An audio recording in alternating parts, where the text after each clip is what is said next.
The story is Per and the North Wind. And the story comes from Norway, which is good because that's where the North Wind comes from too. And this story starts with Per being sent out by his mother to go to the barn to get some flour. To make bannocks or cakes or anything really, all of them need flour. So Per got a great big bowl and went out to the barn.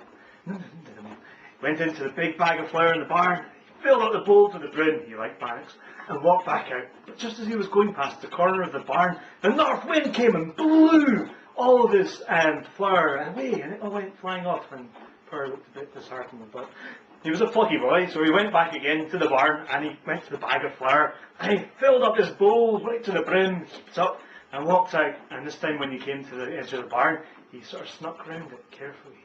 But, what do you know, the North Wind came and blew all the flour away again.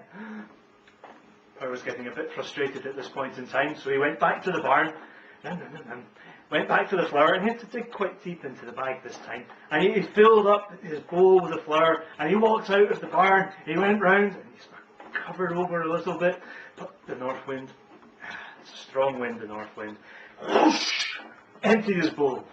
So Per went back in, because he'd been told to go and get it by his mum, and you must always do what your mother tells you. And he went back, and he got the sack, and he had to lift up the sack, and he emptied it out into his bowl, and it only really came up sort of a quarter full. But still, he walked round the barn, he went past where the North Wind would catch him, but he hugged the bowl to him this time. And he went back into the house and said, "Look, Mum, I brought you some flour." She was not amused. All their flour for the winter had been blown away, and all was left was enough to make a thin bowl of gruel every day for the rest of the winter. Per was upset too. But, being a plucky lad and resourceful, he decided, I am going to go to the North Wind, and I'm going to complain to him, and I'm going to get my flour back. "Just you wait, Mum, I'll do it." And his mum went, "Yes, dear, when you go." So Per went out the house, and he marched all the way up to the north of the country, and beyond the north to Ultima Thule, where he found the house of the North Wind. Bang, bang, bang, he went on the door. And this kind of old North Wind came and said, "Huh? What do you want?" And Per went, "Right, I've got something, an issue with you, I need payment. You have stolen all my flour for the winter, and I'm going to have to eat gruel." To which the North Wind went, "Okay, so maybe, well, okay." And the North Wind went, "Right, to get rid of this guy, I'm going to have to do something. I know, he's wanting food." So he came back to Per and he said, "Right, here, have this tablecloth." And he laid out a tablecloth, and as soon as the tablecloth was laid out, it was filled with food of all sorts of different types, and roast meat, and porridge, and everything you need. And Per said, "Oh, that sounds like a good deal. Okay." Rolled up the tablecloth and started off back home. But it's a long way to the north. And it's an even further way home, because it always takes twice as long to get back somewhere once you've been, because you're tired and you're hungry. So he came to a place where he needed to stay the night. And it was an inn. So he arrived at the inn and he knocked on the door. And the door opened, and this really old troll hag lady came to the door with a nose that was scraping along the ground and said, "Oh, what do you want?" She was a butch troll lady. And Per said, "I need a place for the night. Can I stay?" And the troll went, "What you got to pay with then?" Per went, "Well, I don't really have anything to pay with, but I know, I could feed the inn. Look, I've got this magic tablecloth." And he threw out the tablecloth, and it was covered in food. Everyone in the inn ate really well that night, including Per. He had so much food. And then the troll gave him the best room in the house with the softest eiderdown, the softest mattress, and Per went to sleep.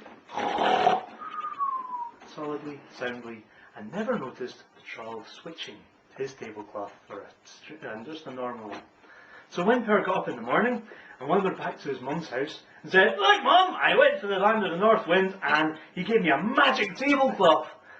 And Per's mum went, "Yes, dear." And Per said, "Look, I can prove it! Ta-da!" And he held out a tablecloth, which was just a piece of cloth. "I know what it is," said Per. "The North Wind tricked me. He gave me one that only worked once. I'm going to go back and I'm going to have words with him again." So he ran all the way up to the North Wind's house, and he banged on the door. And the North Wind opened the door, and said, "Oh, you again. I thought I'd sorted things out with you." Per went, "You tricked me. I want reparation."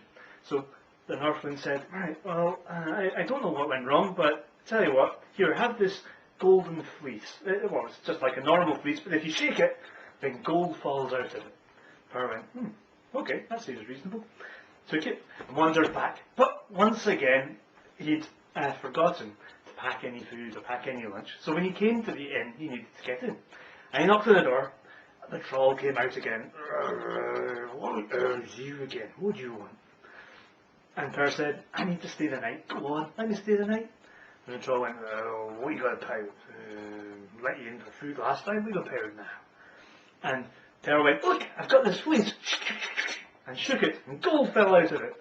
Enough to pay for his night there, definitely. Enough to pay for all the food he could eat, and all the ale he could drink.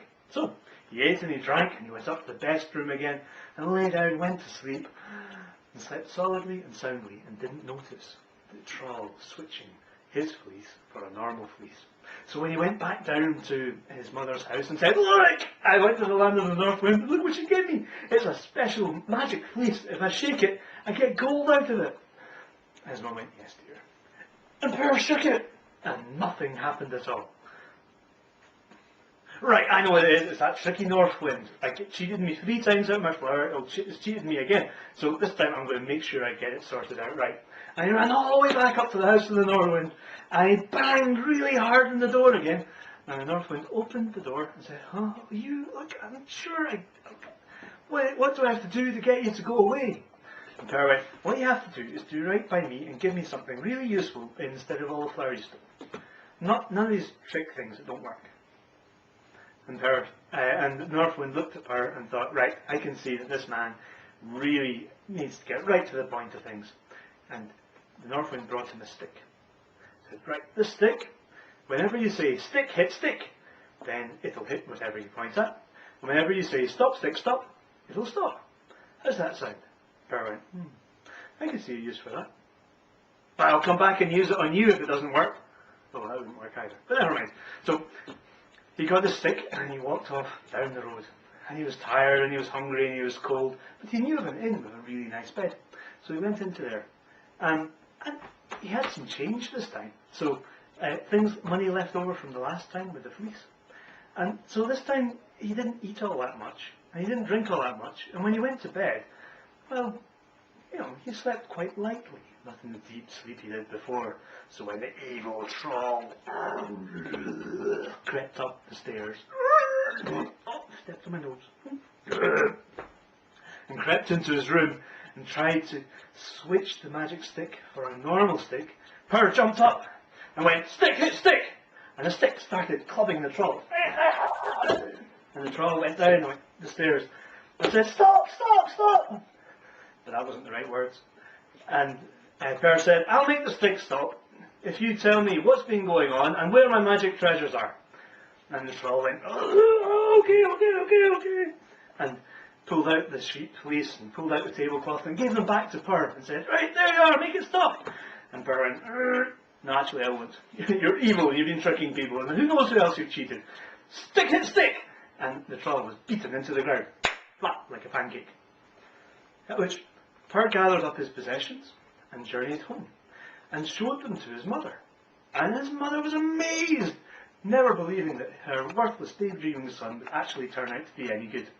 And the whole of the rest of the village was amazed as well. Some of them were so amazed that they tried to steal all of Per's new treasure.